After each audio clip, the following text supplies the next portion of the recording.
तो जो डायलॉग आहे तो खूप नंतर आला, अख्खा बॉलिवूड एक तरफ और इमरान हाशमी एक तरफ. सो मला असं होतं की मैंने तो पहले ही शूट कर लिया.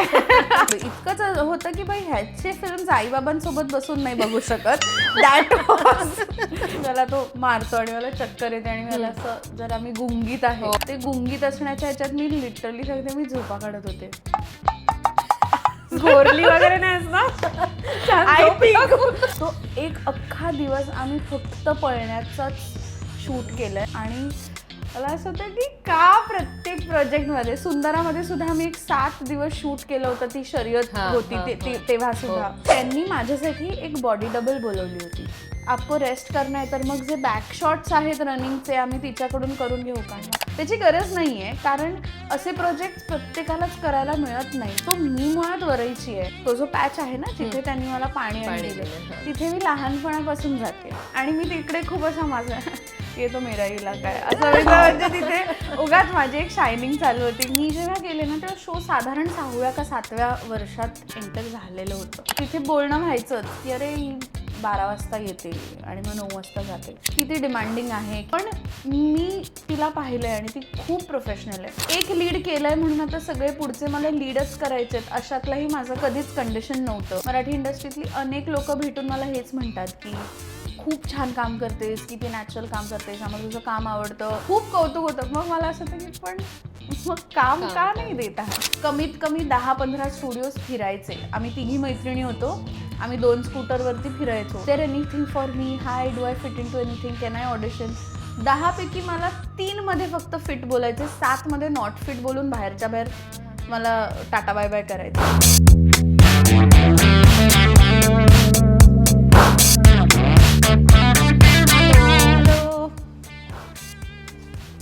Welcome welcome. पाहिल्यानंतर मी म्हटलं अक्षयाचा इंटरव्ह्यू करायला हवा. जे तू धावली आहेस ना इम्रानच्या पुढे तर ते खरं एकदम म्हणजे खरोखर आपण धावतो ना असं नाही वाटत की अख्खा दिवस आम्ही तेवढंच केलंय. वाव. आणि तरीही अख्खं शूट लागलं नाही आहे. त्यातले तरीही बिट्स अँड पार्ट्स आहेत जे फायनल एडिटमध्ये आलेच नाही. काय म्हणतेस पण तुझी धावली आहेस ना ते कमाल. मग त्याच्यावर तर मला पूर्ण आजची मुलाखत त्यामुळे थेट बोल विषय खोला विषयच तसा आहे. आपण आधी बोलूया आणि मग सुरुवात करूया. वेलकम. चला.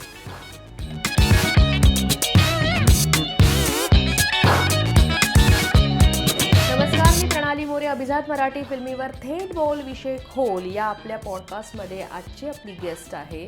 तस्करी पाहिलाय तुम्ही? इम्रान हाशमी सोबतच ती चमकली आहे. सुरुवातीचा जर तुम्ही तिचा एक तो शॉट पाहिला असेल तर तिचं कौतुक आपल्याला आपसूक वाटायला लागतं आणि सुंदरा मनामध्ये भरली हे खऱ्या अर्थाने याचा आपल्याला अर्थ कळतो. कारण त्या सिरियलमधनं ती आपल्यासमोर जास्त आपल्या जवळची झाली अशी आपल्या सगळ्यांची लाडकी अक्षय नाईक आज तस्करी गाजवते. Thank you so much. खूप खूप ओव्हरवेल्मिंग इंट्रोडक्शन झालं माझ्यासाठी. का सांगते कारण तस्करी खूप चांगलं आहे, बघ असं खूप जणांनी सजेस्ट केलं आणि मग अर्थात म्हणून मी बघायला गेले आणि मला माहीत नव्हतं तोपर्यंत की अक्षया तू आहेस त्या. आणि तर सुरू झाल्याबरोबर तू धावते म्हणलं मी ना परत आणि मी चालत्या व्हिडिओला असं मोठं करते मूर्खासारखं. काय करते म्हणजे ओळखीचं कोणीतरी दिसलं ना की आपण जे पटकन हे करतो ही तीच आहे का. आणि तसंच झालं माझं. सो अक्षया की इम्रान हाशमी मागे पळतोय आणि पुढे तू पळतीयस त्या जोशाने. कसा एक्सपिरियन्स होता आणि काय सांगशील त्या शॉट विषयी? मला खरं तर ते धावणं जाणून घ्यायचंय. खूप खूप कमाल एक्सपिरियन्स होता माझ्यासाठी ओव्हरऑलच सगळा. आणि सगळ्यात आधी तर मला जेव्हा फोन आला होता ना ऑडिशनसाठी तेव्हाच त्यांनी सांगितलं की नीरज पांडेची सिरीज आहे आणि 2 एपिसोड्सच आहेत तर एक 8-10 दिवस लागतील तुमचे.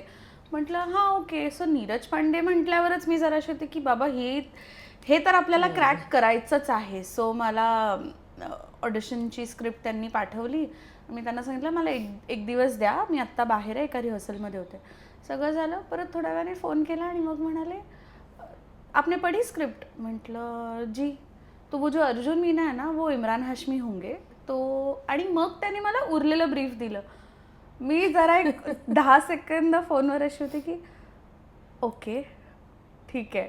मग मी फोन ठेवल्यावर आधी शांतपणे बसले. म्हटलं विचार केला. म्हटलं आता हे अजून बेटर कसं करता येईल. सो मी ऑडिशन देतानाच अशी फुल शॉर्ट फिल्म शूट करून दिली आहे त्यांना, 1.5-2 मिनिटाची. मी म्हणजे तू जसे ते शॉर्ट्स बघितले होते, इथून धावत येते तिथून धावत येते, मी 3 वेगवेगळ्या अँगल्समध्ये प्रॉपर सीन करून दिला. And I was like I have to crack this. आणि जेव्हा ते समोर आले ना, मला असं होतं की वाव, बिकॉज व्हेरी काय म्हणतो, हंबल, जेंटल, असा जेंटलमॅन माणूस आहे तो एकदम. म्हणजे दॅट्स द वर्ड फॉर हिम. तो खूप शांत आहे ना मुळात, हो, तो असं हो, छान हो. शांत आहेत ते जास्ती. आणि ते इन जनरलच असं नाही की जस्ट बिकॉज ते मला ओळखत नाही आहेत किंवा मी त्यांच्यावर पहिल्यांदा सीन करते म्हणून ते माझ्याशी बोलत नाहीत. ते इन जनरल सेटवर तसेच कमीच बोलत होते. पण त्यांनी रीडिंग केले, त्यांनी लाईन्स रिहर्स केली. मी त्यांना विचारलं की सर आपण हम ये ट्राई कर सकते हैं क्या? ते असं की हाँ डायरेक्टर से पूछ लो, उनको ओके है तो फिर हम कर लेंगे. सो मला असं होतं की नाईस. लाईक मला जेन्युइनली हे पर्सनली वाटतंच. बट कधी कधी माहिती आहे आपल्या काही थिअरीज असतात आणि त्यांना बरोबर प्रूव्ह करणारे आपल्याला काही स्पेसिमिन्स मिळतात. सो माझी अशी थिअरी आहे की एखादा चांगला कलाकार खऱ्या अर्थाने चांगला असतो जर तो एक चांगला माणूस असेल. किंवा चांगला कलाकार होण्यासाठी चांगला माणूस असणं खूप गरजेचं आहे. आणि ही थिअरी प्रूव्ह करण्यासाठी one of the persons for me is Imran Hashmi. वा. सो धावण्याचा सीन किती वेळा रिटेक झाला किंवा पहिल्या ह्याच्यामध्ये टेक झालं काय? I think- दिवसभर धावत होती? हो, तो एक अख्खा दिवस आम्ही फक्त पळण्याचाच शूट केलंय. आणि मला सांगून ठेवलं होतं की जरा फिटनेसकडे लक्ष दे, प्रॅक्टिस कर, रनिंगची प्रॅक्टिस कर, रनिंग. आणि ऑनेस्टली स्पीकिंग मला आय हेट रनिंग. म्हणजे तू माझ्याकडून काहीही करून घे, मी कलरी पॅटू करते, मी फायर डान्स करते, मी वर्कआउट करते, मी सगळं करते, तू माझ्याकडून काहीही करून घे, मी I will be up for it. But you ask me to run, मला बिलकुल आवडत नाही. आणि मला असं होतं की का प्रत्येक प्रोजेक्टमध्ये, सुंदरामध्ये सुद्धा मी एक 7 दिवस शूट केलं होतं, ती शर्यत होती तेव्हा सुद्धा मला बिलकुल आवडायचं नाही पण मी करायचं. ह्याच्यात सुद्धा मला रनिंगच आलं. बट सो ते डिरेक्टर मेसेज पाठवायचे एडीज कडून की तिच्याबरोबर फॉलोअप करा, ती प्रॅक्टिस करते का, ती धावते का. बिकॉज एक जनरल लोकांचा थॉट प्रोसेस असतो की पीपल विथ बिगर बॉडीज त्यांच्या फिटनेस लेवलबद्दल एक शंका असते. इट इज नॉट की तुम्ही करू नाही शकत, पण एक शंका असते की किती सस्टेन करू शकतील या मुली किंवा ही मुलं. सो एक त्यांचा एक फॉलोअप होता आणि हां कर लेंगे. आणि मी करत होते, नाही असं नाही. सो सकाळी आय थिंक 7ची शिफ्ट लावली होती, मी पोचले. आणि जे काही आणि त्यात गंमत अशी होती ना, आता फॉर एक्झाम्पल मला पळायचंय, मला 50 टेक्स असतील, 50 शॉट्स आहेत. सो आम्ही सुरुवातच केली होती 25व्या शॉटवरून. So for me as an actor मी किती दमले आहे किंवा माझी एनर्जी लेवल किती अप डाऊन असणार आहे ह्याच्याकडे पण एक माझं मला लक्ष ठेवावं लागणार होतं. कारण पहिलाच जो शॉट मी धावण्याचा केला त्यात मी अशी थोडी ऑलरेडी टायर्ड आहे. मग नेक्स्ट शॉट केला जिथे मी फुल एक्साइटमेंटमध्ये पळते, फुल धमाल होता. It was chaos. आणि आम्ही वरळी गावात शूट करत होतो अख्खं ते, म्हणजे ही गल्ली ती गल्ली, किल्ल्यावर शूट केलं. मग जो शेवटचा शॉट आहे जिथे तो येऊन मला पाणी देतो तिथे शूट. ते कुठे एक्झॅक्टली केलं? तू बसलीयस अशी? ते वरळी गावातच आहे. वरळी गावात एकदम. सो मी मुळात वरळीची आहे आणि मी वरळीत मोठी झाली आहे. वरळी गावात माझी बेस्ट फ्रेंड आजही तिथेच राहते. सो तिला मी शूटवर बोलवलं होतं. सो ती शूट बघायला आली होती. आणि तो जो पॅच आहे ना जिथे त्यांनी मला पाणी दिलं, तिथे मी लहानपणापासून जाते. ओ, म्हणजे लहानपणी तिथे बसत असशील तू? मी तिथे लहानपणी तिथे बसले, खेळले.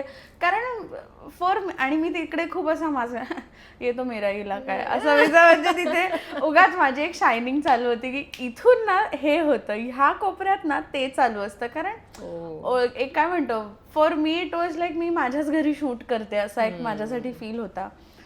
त्यामुळे कितीतरी ओळखीची लोक पण तिथे अशी होती की ही का पळतेय, हिचं काय सुरू आहे. कारण तिथली पण काही लोक मला ओळखतात, कारण माझी मैत्रीण लहान बालमैत्रीण आहे माझी. सो ती तिथेच राहते, तिच्याकडे घरी एवढं येणं जाणं असतं. तिच्या घरावरून पण मी पळायला आणि गेले होते, आमचं शूट तिथेच सुरू होतं.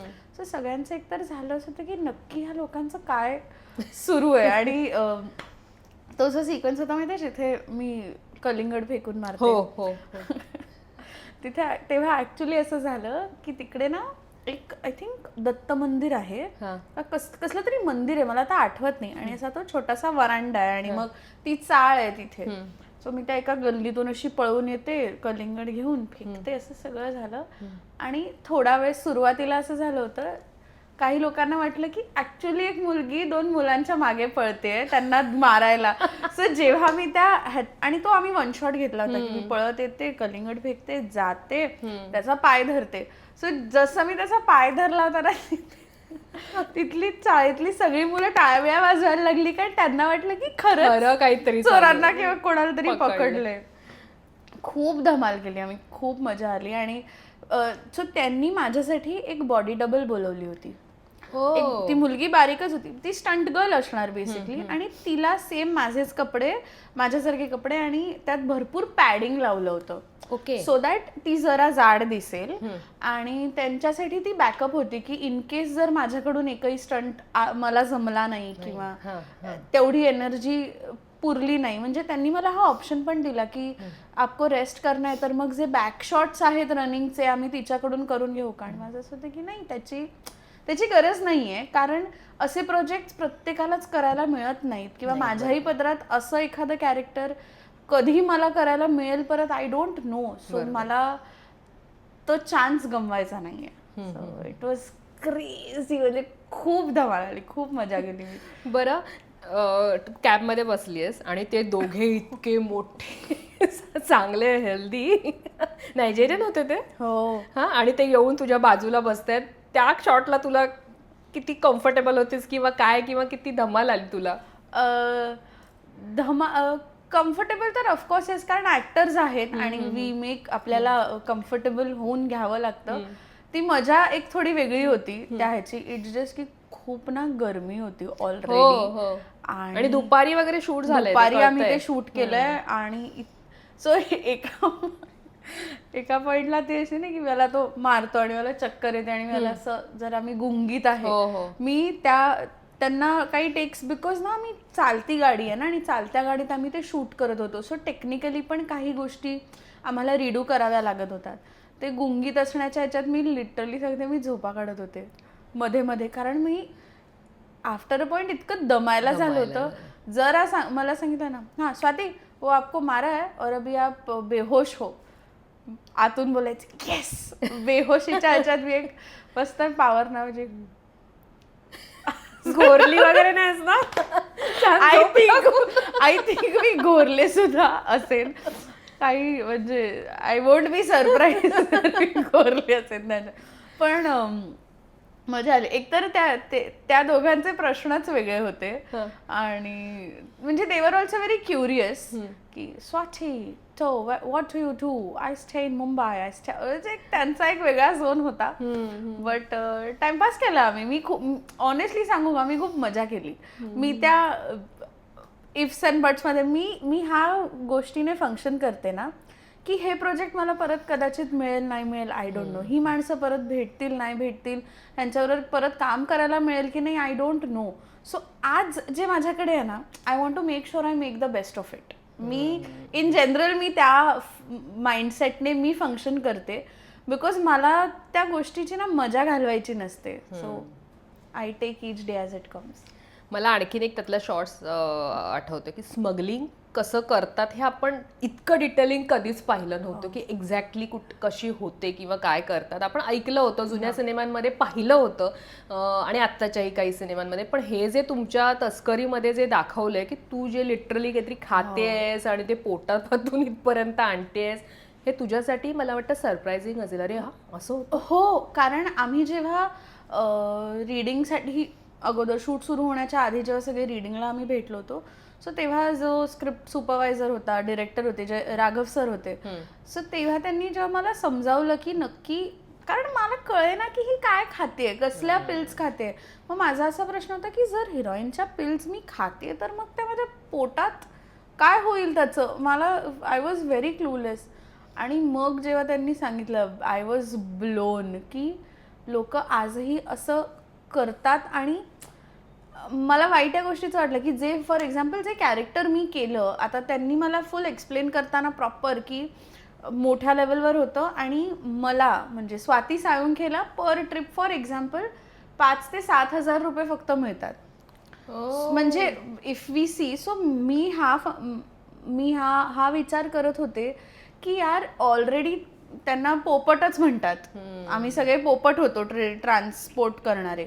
सो माझ्या पोटात आहेत 25 लाखाचं काय म्हणतो माल माझ्या पोटात आहे आणि त्यातले मला एका ट्रिपचे फक्त 5,000 ते 7,000 रुपये मिळणार आहेत. आणि इट इज सो रिस्की की त्या आपल्याला बघताना म्हणजे ॲटलिस्ट माझ्यासाठी सिरीज करताना मी खूप मजा केली किंवा अरे लोकांपर्यंत वेगळा विषय, पण it makes you think also की लोकांची परिस्थिती आजही अशी आहे की त्यांना 5,000 ते 7,000 रुपयासाठी पण हे असं करावं लागतंय की आता हेच 5,000 ते 7,000 रुपये दुसरं नॉर्मल काम करूनही एखादी व्यक्ती कमवू शकते.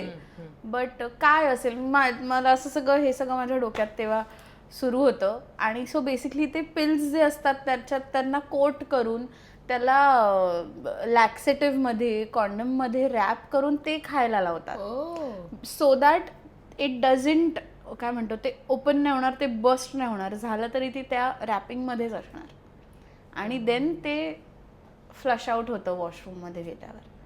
म्हणजे त्यातही इट इज लाईक ते काढा बाहेर आणि मग clean it and then give. So it's that bad. रे किती क्रेझी. मी उडाले होते जेव्हा मला कळलं की बापरे हे असं घडतं. सो म्हणून ते की अरे सिस्टम अपसेट हो जाएगा, सिस्टम खराब हो जाएगा. बरोबर. बरं मला सांग आतापर्यंत इम्रान हाशमीची इमेज जी आपण आता बघितली किसर म्हणूनच त्याला ओळखलं जायचं आणि तो आला की अशा भले भले हिरोईन पण घाबरायच्या अरे बरं याच्यावर काम करायचंय. तुझी इम्रान हाशमीची तुझ्या मनातली आधीची इमेज कॉलेज लाईफमध्ये तू त्याला पाहिलं असशील हे असेल त्यानुसार बनलेली त्याची इमेज आणि आत्ता तस्करीमध्ये त्याच्यासोबत काम केल्यानंतर त्याच्याबद्दल तुझ्या मनातली तयार झालेली इमेज या दोन ह्याच्यात किती फरक आहे? आय थिंक टचवूड मला खूप आधीपासूनच बिकॉज मला या क्षेत्रात यायचं होतं सो मी खूप त्याच्या अराउंड खूप गोष्टी वाचायचे, इंटरव्ह्यूज बघायचे किंवा लकीली मला टीचर्स पण म्हणजे ह्या क्षेत्रातले जे टीचर्स पण आहेत ते सुद्धा नेहमी मला चांगलेच भेटलेत. सो त्यावेळी सुद्धा एक माझ्या डोक्यात हेच होतं की तो ॲक्टर ते कॅरेक्टर प्ले करतोय, ते त्याची पर्सनॅलिटी नाही आहे. म्हणजे ते खऱ्या आयुष्यात खूप वेगळे असतील आणि बॅक देन तर मला तेवढं माहीतही नव्हतं कारण सोशल मीडिया आणि फार काही नव्हतं की आपल्याला एखाद्या व्यक्तीच्या पर्सनल लाईफविषयी माहिती मिळेल. तर तेव्हा सुद्धा माझ्या डोक्यात असंच असायचं की ठीक आहे म्हणजे आता करता येते तर व्हॉट टू डू. इतकंच होतं की बाई ह्याचे फिल्म्स आईबाबांसोबत बसून नाही बघू शकत. दॅट वॉज क्लिअर होतं. हे क्लिअर होतं की आईबाबांसोबत बसून आपण असे फिल्म्स थोडं ऑकवर्ड होऊन जातं of course. But otherwise I think मी असं फार काही जज नव्हतं केलं कधीच बिकॉज यार ॲक्टर आहे. आणि आता आता कसं म्हणूया की एखादी व्यक्ती विलन म्हणून फेमस होते की त्याला तसेच रोल्स मिळत जातात. He is good at it. So त्याला तसे फिल्म्स मिळत गेले आणि मला यार कुठल्याही मोठ्या ॲक्टरबरोबर काम करायला मिळणं in itself is a treat for any actor. आणि सो मी तर एक्सायटेड होते की काहीतरी वेगळं करायला मिळतंय. आणि इम्रान हाशमी आहे आणि मुळात सी भलेही त्यांची इमेज ती ॲज अ लवर बॉय किसर बॉय जरी असली but he is a very good actor. म्हणजे ॲज अन ॲक्टर म्हणून ते खूप कमाल आहेत. सो म्हणून मी एक्सायटेड होते की बॉस.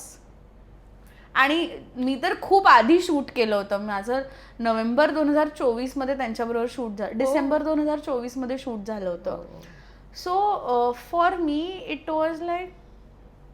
आणि त्याच्यानंतर तो जो डायलॉग आहे तो खूप नंतर आला, अख्खा बॉलिवूड एक तरफ और इम्रान हाशमी एक तरफ. हे बॅड्स ऑफ बॉलिवूडचं आत्ता आलंय.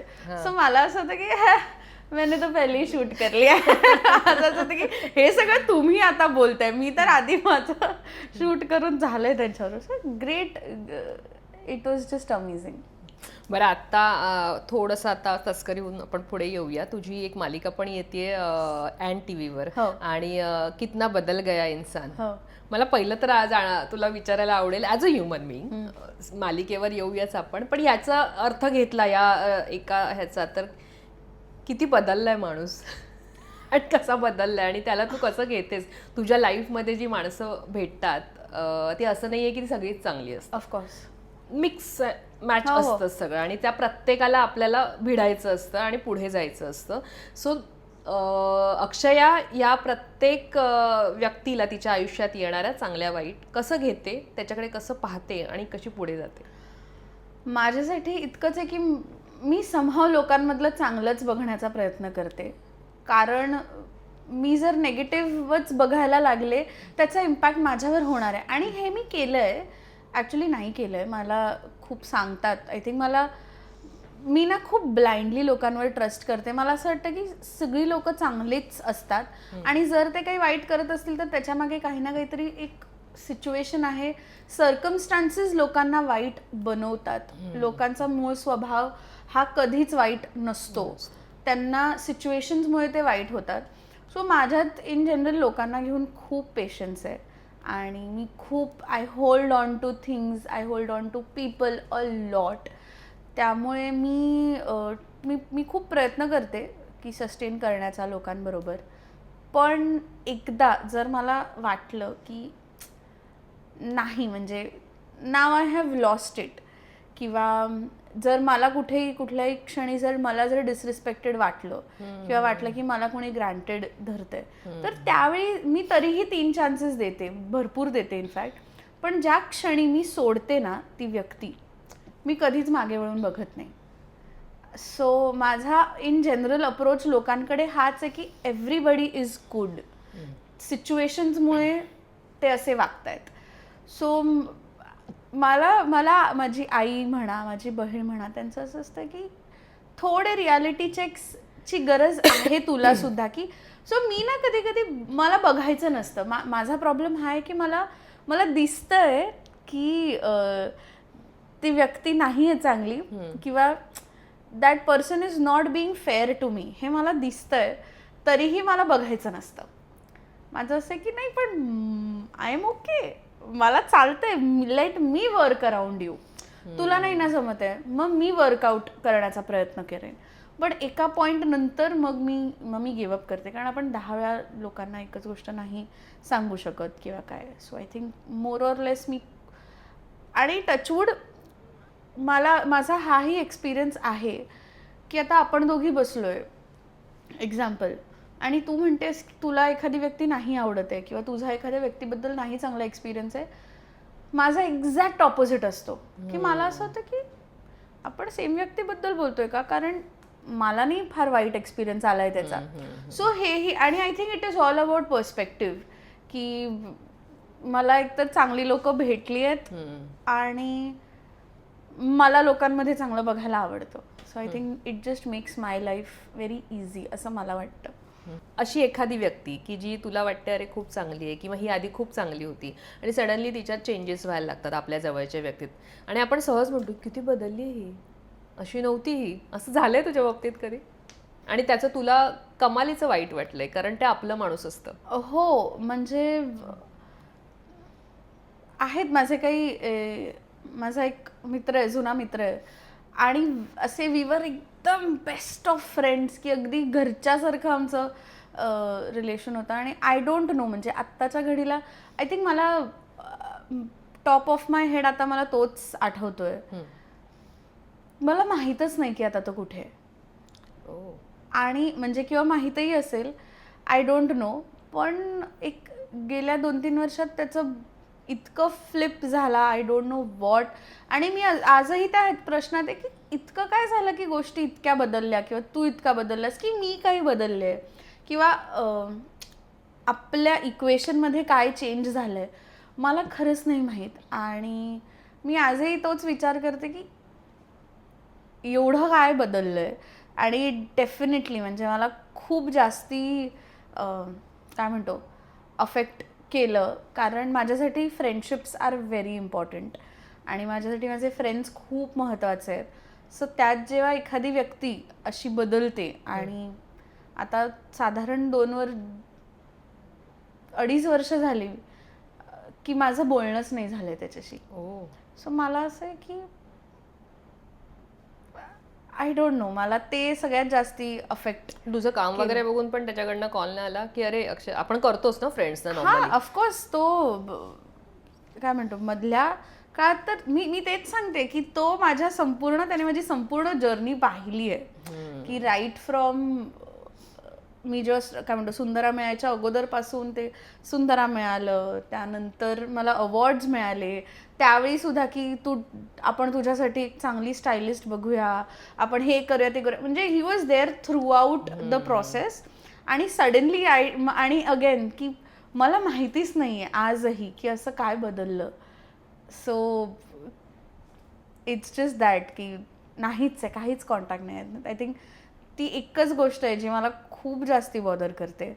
आणि but I always keep him in my press, कारण मला आता आमचे कॉमन फ्रेंड्स पण आहेत बरेच. सो मला वाया माहिती आहे की he is happy wherever he is. So मी जस्ट माझ्या प्रार्थनेत त्याला ठेवते की तू जिथे कुठे असशील तू खुश राहा, पण मला कधीतरी आयुष्यात कळलं पाहिजे की असं काय झालं की गोष्टी इतक्या बदलल्या. अक्षया, मग मराठी मालिका का नाही? थेट आता वेब सिरीज नंतर हिंदी मालिका येते समोर, मराठी का नाही? मी कधीच कुठल्याच कामाला नाही म्हणत नाही. माझ्यासाठी language is not a barrier at all. म्हणजे मला कुठलीही भाषा द्या, मला करायला आवडेल. पण समहाव कामच मराठीतून फार काही आलं नाही. मी एक केली होती इनफॅक्ट मध्यंतरी, मी कॉन्स्टेबल मंजू नावाची जी सिरियल होती त्यात मी एक कॅमिओ केला. बट मला स्वतःला नाही माहीत, कारण मला जितके पण लोक भेटतात प्रत्येक जण आजही, आता सिरियल संपून 2.5 वर्ष झाली आहे तरीही, सुंदरा संपून 2.5 वर्ष झाली तरीही आपल्या मराठी इंडस्ट्रीतली अनेक लोक भेटून मला हेच म्हणतात की खूप छान काम करतेस, किती नॅचरल काम करतेस, आम्हाला तुझं काम आवडतं, किती खूप कौतुक होतं. मग मला असं होतं की पण मग काम का नाही देत आहात? म्हणजे ठीक आहे ॲक्टर्सचा आय अंडरस्टँड ऑफकोर्स, पण माझं अनेक क्रिएटिव्सशी, अनेक मेकर्सशी पण बोलणं झालं आहे. म्हणजे ते मला असं आहे की आम्हाला फार आवडतं की तू किती क्रिएटिव्ह आहेस, तू फक्त ॲक्टिंग आहे की ॲक्टिंग नाही करत, तू इतर गोष्टी पण एक्सप्लोअर करतेस, तू नेहमी स्वतःला ग्रो करत असतेस, तू वर्कशॉप्स करतेस. माझ्या बॅकग्राऊंडला एकच वाक्य असतं की पण मग काम का नाही देत आहात तुम्ही? की तुम्हाला जर एखादी व्यक्ती माहिती आहे की चांगलं काम करते तर का त्या व्यक्तीसाठी मग का नाही? आणि असं नाही आहे की आपल्याकडे, आणि मी हे डे 1 पासून म्हणायला लागले की मला फक्त एक लीड केलंय म्हणून आता सगळे पुढचे मला लीडच करायचे आहेत अशातलाही माझं कधीच कंडिशन नव्हतं. आणि ह्याच्याबद्दल मी जितक्यांशी माझं बोलणं झालं मी त्यांनाही हे सांगितलंय. आय जस्ट फील आजही कदाचित चुकतही असेल हे बोलताना, पण टेलिव्हिजन इंडस्ट्रीमध्ये आजही असे खूप कमी कॅरेक्टर्स आहेत की जिथे ते युनिव्हर्सली माझ्यासाठी फिट होऊ शकतील. म्हणजे आता फॉर एक्झाम्पल जर ती जाड मुलगी असेल तर मग एकतर ती टिपिकल एक मैत्रीणच असेल जी खादाड दाखवतात, किंवा मग काहीतरी कॉमेडी कॅरेक्टर असेल, किंवा मग अगदीच ते अच्छे करणारे जे विलन, एक कॅरिकेचर. म्हणजे माझं असं म्हणणं आहे की of course comedy is my favourite genre, ती वेगळी गोष्ट आहे, मला ती करायला. पण जर जाड मुलगी असेल किंवा जाड व्यक्ती असेल तर काहीतरी एक कॅरिकेचरिश अटॅच केलंच पाहिजे, किंवा तिला खादाडच दाखवली पाहिजे, किंवा मग शी इज अन अंडरडॉग आणि मग ती कशी हिरो म्हणून येते. जो सुंदराचा प्लॉट होता मेजरली की शी इज अन अंडरडॉग आणि ती त्याच्यातून कशी बाहेर पडते आणि एम्पावर होते. सो मला असं वाटतं की युनिव्हर्सल कॅरेक्टर्स, मी पण एखादं छानसा कॅरेक्टर, जसं आता फॉर एक्झाम्पल माझ्या घरी सगळेच सिरियल्स बघतात इन जनरल. सो आता फॉर एक्झाम्पल माझ्या मैत्रिणींचेच कॅरेक्टर्स घेऊन सांगेन. लग्नानंतर होईल प्रेममध्ये काश्मीराचं जे कॅरेक्टर, काश्मीरा कुलकर्णीचे कॅरेक्टर करते रम्याचं, तसं एखादं कॅरेक्टर मी करू शकले असते. किंवा सावल्यांची जणू होऊ सावलीमध्ये गौरी किरण जे कॅरेक्टर करते वहिनीचं, दॅट इज अगेन फनी आहे ते सुद्धा कॅरेक्टर, ते पण मी करू शकले असते. पण अशा they are universal characters, universal आहेत. आता त्या दोघी individually as actresses they are doing complete justice to that part, मी त्याच्याबद्दल नाही म्हणत आहे. पण माझं म्हणणं आहे की ह्या अशा कॅरेक्टर्ससाठी पण माझा विचार होऊच शकला असता जो नाही होत. सो मी पण जरा त्या फिक्समध्ये होते की मी काय करावं. मी माझा एक खूप चांगला मित्र आहे आणि तो कास्टिंग डिरेक्टर आहे म्हणून मी त्याला ओळखते. सो मी अशी कधी फिक्समध्ये पडले ना की मी कित्येकदा त्याला फोन करते की मी क्या करू, ये प्रोजेक्ट करू क्या. मला मधल्या काळात पण एका हिंदी सिरियलसाठी चाललं होतं पण मला नाही आवडलं कॅरेक्टर का, असं बरेच अदर लॉजिस्टिक गोष्टी बऱ्याच होत्या त्यात. सो मी तेव्हा त्याला फोन केला, म्हटलं की सुनिये ना, म्हटलं मी आत्ताच एक वेब सिरीज, आणि त्या तस्करीचं शूट झालं होतं.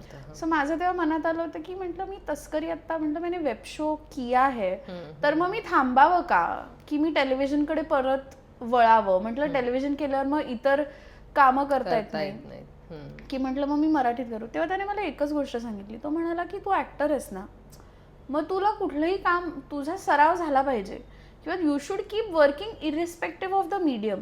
सो माझ्यासाठी तो कधीच नव्हतं. सो मी तर आय वॉज वेटिंग की मला कधी काम मिळेल आणि मी कधीच कामाला नाही म्हणत नाही. बट आय डोंट नो, मला आवडलं असतं पण काही मिळालं नाही, काही वर्कआउट झालं नाही. आणि जे वर्कआउट झालं होतं, एक खूप छान शो करणार होते पण इतर म्हणजे आय डोंट नो चॅनलकडून काहीतरी झालं आणि तो पूर्ण शोच स्क्रॅप झाला. मराठीमध्ये एक शो करणार होते मी. अच्छा. खूप मस्त शो होता तो सुद्धा, पण तो अख्खाच्या अख्खा शो स्क्रॅप झाला काही कारणांमुळे. But so I don't know, मी पण ह्याच अजूनही त्या माझंही ते चक्र सुरू आहे की प्रत्येक जण म्हणतं की येस येस करूया, आणि हे एक्झॅक्ट असे की हातबीत धरून की येस सांगते ना करूया, नसतं काहीतरी एकत्र करूया, कोणीही फोन करत नाहीत. आणि मला त्यामुळे जेन्युइनली जी लोक लक्षात ठेवून, खूप खूप कमी लोक आहेत की ज्यांनी आता गेले 2 वर्षात सिरियल संपल्यावर इरिस्पेक्टिव्ह की फिक्शन असेल, नॉन फिक्शन असेल, रियालिटी शो बेस्ड काही असेल, मला फोन केले आहेत, मी म्युझिक व्हिडिओज केले. सो आणि हे सगळे ना तीच लोक आहेत की ज्यांनी जे म्हणाले की आपण काम करूया हा, आणि त्यांनी काम केलंय माझ्याबरोबर. सो इट्स अजून एक गोष्ट अशी आहे ना की बिकॉज माझा असा कुठला ग्रुप नाही आहे की जसे आता MTA ची मुलं आहेत त्यांचा एक ग्रुप आहे, किंवा ललितमधून आलेले आहेत, किंवा कोणी कॉलेजेसच्या नाटकाच्या ग्रुपमधून, की ते ओळखीचे असल्यामुळे. आणि इट इज फेअर इनफ की आता माझ्याकडे पण जेव्हा काही पहिलं काम येतं तर मी सगळ्यात आधी माझ्याच फ्रेंड्समध्ये. सो कधी कधी तेही होतं की out of site out of mind. I don't blame anybody, but कित्येकदा तो out of site out of mind वाली गोष्ट होऊन जाते. सो ठीक आहे, it's part and parcel of the industry of how things function. तर फिंगर्स क्रॉस्ड की आता तर चांगलं काम पदरी पडलंय माझ्या. यापुढे सुद्धा असेलच, हिंदी किंवा मराठी मी काम करत राहणार आहे आणि मला काम करण्याची, दोन्ही भाषांमध्ये काम करण्याची माझी इच्छा आहे. पण बिग बॉसला पण फोन आला होता बिग बॉस साठी? गेल्या वर्षी आला होता, या वर्षी नाही. तू सरळ नाही, मी खूप आधी तर माझी इच्छा नव्हती, पण म्हटलं ॲटलिस्ट भेटून घेऊया, कारण आउटराईट कुठल्याही कामाला नाही म्हणणं इज नॉट गुड. सो मी गेले, मीटिंग आणि पण झाली आमची, आणि नेमकं तेव्हा जसं मगाशी म्हणाले की एक शो येणार होता. सो मग मी बसून जरा माझे प्रोज अँड कॉन्स दोन्ही गोष्टींचे जरा वे केले की हे केलं पाहिजे की शो केला पाहिजे. आणि मग इतर बऱ्याच, because it's not an easy show, हे तर फॉर शुअर आहे, it is not for the faint hearted, हे पण तितकंच खरं आहे. सो मी बऱ्याच खूप गोष्टी मी कॅल्क्युलेट केल्या, आणि गंमत अशी झाली की दोन्ही पण गोष्टी घडल्या नाही. म्हणजे मी बिग बॉसही केला नाही आणि मी तो शो सुद्धा तो झालाच नाही. But it's okay. I think जी वेळ असते त्यावेळी ती गोष्ट घडणार. सो आय नेवर रिग्रेट की जर एखादी गोष्ट माझ्या हातातून गेली, वाईट वाटतं पण मी कधीच रिग्रेट करत नाही, कारण मला माहिती आहे की जर हे नाही घडलं तर दुसरं काहीतरी बेटर माझ्यासाठी आहे. कधी आहे ते नाही माहीत, पण आहे हे एवढं नक्की. निश्चित. पण आत्ता मला तुला ना एक असं म्हणतात, म्हणजे प्रत्येकाच्या लाईफमध्ये स्ट्रगल आपल्याला चुकत नाही, तो चालूच असतो, तो वेगवेगळ्या पद्धतीनं समोर येतो. एका यशाच्या काळातही तुम्हाला यश येतंय, पण त्याच्यातही एक वेगळा स्ट्रगल असतो जो आपण फेस करत असतो. आणि असं म्हणतात की प्रत्येक टप्प्यावर ते येतच असतात जोपर्यंत तुम्ही काम करता, आणि त्यासाठी उलट स्ट्रगल येणं चांगलंच म्हणेल असं म्हणतात की कारण तुम्ही काम करताय, तुम्ही हालचाल करताय, तुम्ही ऍक्टिव्ह राहताय. सो मला सांग, सुंदरा मनामध्ये भरली तो प्रोमो मला आजही आठवतो की एक्झॅक्टली काय आहे, कारण ती दाखवत नव्हते तिचा चेहरा असं, आणि हे काय आहे काय, आणि ती कॉन्सेप्ट समोर आली. मग पटकन आम्ही भूतकाळात गेलो, जैसी जैसी कोई नहीं, की जी सिरियल त्यावेळेला प्रचंड हिंदीमध्ये गाजली होती. अरे हे काहीतरी वेगळं मराठीत आता आणतात की ते क्लिक होईल, आणि ती झाली क्लिक. सो ती सुंदरा मिळवण्याआधीचा स्ट्रगल, सुंदरा मिळवल्यानंतरचा स्ट्रगल आणि आत्ताचा स्ट्रगल, हा स्ट्रगल कसा बदलत गेलाय अक्षयाच्या लाईफमधला? मला ऑनेस्टली स्पीकिंग असं वाटतं की काम मिळणं कठीण नाही आहे, काम सस्टेन करणं कठीण आहे, आणि that is the real struggle. So ये रिश्ता सुरू होतं, तिथे काम थोडं कमी झालं होतं, आणि मी एक हिंदी शो साईन केला होता, मग तो सुद्धा स्क्रॅप झाला. सो मधल्या काळात माझ्याकडे काहीच काम नव्हतं, तेव्हा मी खूप थिएटर आणि परत करायला लागले होते. सो 2019 मध्ये मी घरातून आय मूव्ड आउट. मी वरईला राहायचे, म्हटलं की रोजचं अंधेरी, हे खूप अंधेरी वरई ट्रॅव्हल खूप होते. सो मी शेअरिंगमध्ये राहत होते, अंधेरीमध्ये, आणि तेव्हा मी झाडून काढायचे स्टुडिओज, म्हणजे A to Z. रोज मी कमीत कमी 10-15 स्टुडिओज फिरायचे. आम्ही तिघी मैत्रिणी होतो, आम्ही 2 स्कूटरवरती फिरायचो सगळीकडे की is there anything for me, how do I fit in to anything, can I audition. 10 पैकी मला 3 मध्ये फक्त फिट बोलायचे, 7 मध्ये नॉट फिट बोलून बाहेरच्या बाहेर मला टाटा बाय बाय करायचे. पण आय डिडंट स्टॉप देअर. मी कंटिन्यूस आय शोड अप. माझं असं होतं की मला काम हवं आहे आणि ती मेहनत घेण्याची तयारी माझी आहे. सो मी कंटिन्यूस मी जायचे. मी एका वेळी 3 एक्सपेरिमेंटल नाटकं करत होती. घाटकोपरला जायचे, घाटकोपरवरून अंधेरी, अंधेरीवरून वर्सोवा, हे I was juggling this. Me assist करत होते, कारण त्यावेळेला असं होतं की मी खूप मोठा स्टेप घेतलाय घरातून बाहेर पडण्याचा. सो मला रेंट आणि स्वतःच्या ह्याच्यावर भरायचंय. इतकी वर्ष मस्त कम्फर्टेबली आईबाबांच्या घरी मी राहत होते. सो माझं असं होतं की माझ्यावरती फायनान्शियल थोडंसं बर्डन पण आलंय, आणि प्लस मला काम सुद्धा हवंय. सो मी खूप म्हणतो ना धडपड जी होती की मी नाटक पण करायचे, मग मी असिस्ट पण करायचे, वर्कशॉप्स पण घ्यायचे, तिथे स्टुडंट प्रोडक्शन्स बसवायला जायचे, ऑडिशन्स राहायचे, असं हे सगळं करत करत. आणि सेम मी मगाशी ज्या कास्टिंग डिरेक्टरबद्दल बोलले, ध्रुव खुराना, तेव्हा ध्रुवने मला एक गोष्ट सांगितली होती की ॲक्टरचा रियाज काय असावा, तर रोज बॅग घेऊन ऑडिशन्सना जावं.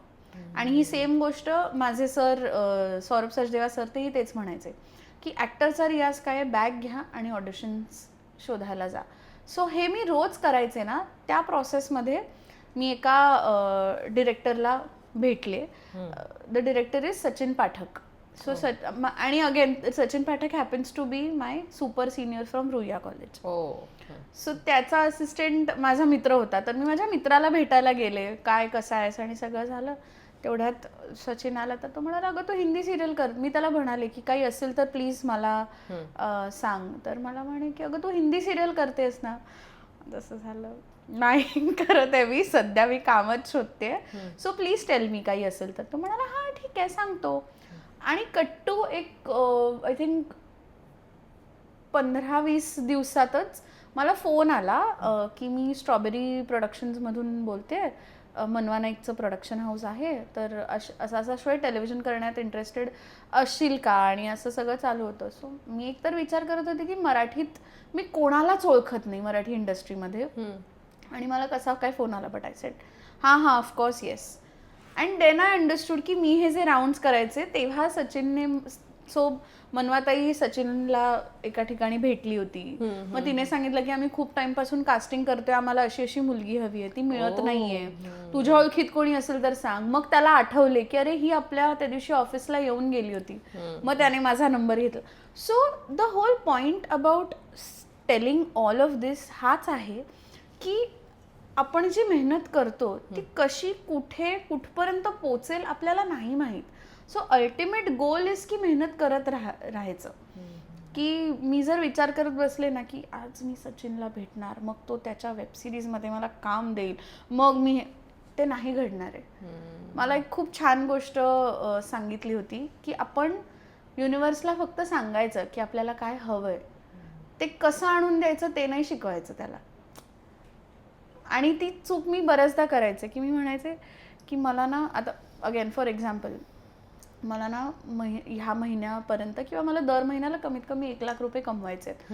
मग ना मी एक 2-4 काय म्हणतो सोशल मीडिया कोलॅबरेशन्स घेईन, मग त्याच्यातून मला एवढे एवढे मिळतील, मग मी एखादी ॲड केली ना तर मला एवढं मिळेल, मग मी ना एखादं वर्कशॉप घेते, मग मला हे कॅल्क्युलेशन मी का सांगू युनिव्हर्सला, त्याला त्याचं काम करता येतं. मला फक्त त्याला सांगायचं की बाबा मला महिन्याच्या अखेरीस इतके पैसे हवेत, ते मला चांगल्या मार्गाने येऊ दे आणि keep me in that state of mind की I will be able to receive it also. So I think that is the real struggle that had been, की कॉन्स्टंटली शोईंग अप आणि इतके रिजेक्शन्स मिळताना सुद्धा रोज सकाळी उठून की नाही बाबा मला करायचं आहे. Not giving up is the real struggle. आपण खूप इझिली गिव्ह अप करतो. And touch wood Sundara came as a blessing to me. आणि त्या एंटायर प्रोसेसमध्ये मी फक्त ॲक्टर म्हणून नाही तर मी एक ह्युमन बिईंग म्हणून ग्रो झाले. मी थोडीशी हुशार झाले, मला थोडीशी अक्कल आली माणूस म्हणून. मला लोकांशी कसं डील करावं, इंडस्ट्री कशी फंक्शन होते, मी थोडीशी इम्पल्सिव्ह आहे. आता माझ्यात तो ठहरावसुद्धा आला आहे गेल्या 5 वर्षात कामाचा. सो आय थिंक मी तिथे खूप ग्रो झाले. आणि सेम थिंग की सुंदरा संपल्यानंतरचा माझ्यासाठी स्ट्रगल हाच होता की आता जे काम करेन दॅट हॅज टू बी त्या लेवलचं किंवा त्याच्यापेक्षा बेटर असलं पाहिजे. कारण आपल्याला पण प्रत्येकाला ॲज अ पर्सन आपण ग्रो करतो, आपण पण एक काही बेंचमार्क स्वतःसाठी ठेवतो. सो माझ्यासाठी स्ट्रगल हाच होता की चांगलं काम सातत्याने कसं करत राहावं. अँड ऑफकोर्स फायनान्सेस, कारण कधी आपल्याला काम कधी येतं कधी नाही येत, it's a task. So I think माझ्यासाठी financial management was a little, म्हणजे ती गोष्ट आता मी जरा शिकली आहे. कशी करतेस तू? कारण ना मुलींचं होतं बरंच आपल्या डोक्यात हे असतं की मला हे सेव्ह करायचं आहे, हे याचं इथे सेव्ह करायचं आहे, आपलं असतं. पण बऱ्याचदा गोष्टी कधी कधी इमर्जन्सीमध्ये बिघडतात आणि मग कळत नाही आणि मग ते होत नाही. अक्षया कशा पद्धतीनं ते फायनान्शियल मॅनेजमेंट करते? माझ्याकडे एक माझी फायनान्शियल मॅनेजर आहे, माझी बहीण.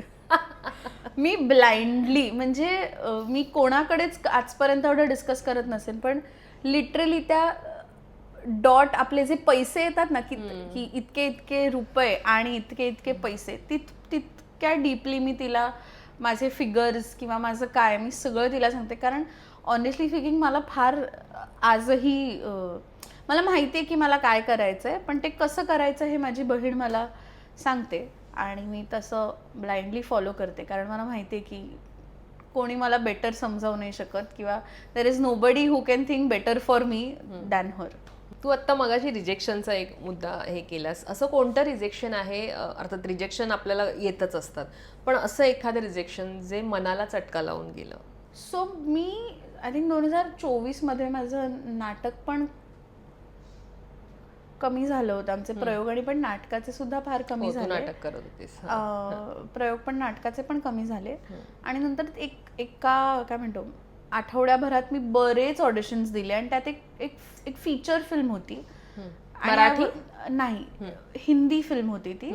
आणि मी खूप एक्साइटेड होते ॲक्च्युली ते करण्यासाठी. बट आय न्यू की फार चांगलं नाही झालं. म्हणजे तेव्हा मी आय डोंट थिंक माझी ती स्टेट ऑफ माइंड पण तशी होती. माझी इच्छा खूप होती, पण कधी कधी आपल्याला माहिती असतं की जसं आता मी तस्करीचं ऑडिशन दिलं तेव्हा मी होते, आतून कॉन्फिडन्स होता की हे होणार आहे माझ्यासाठी. किंवा ग्रेटर कलेशचं दिलं तेव्हाही माहिती होतं की कदाचित हे होईल म्हणून. सो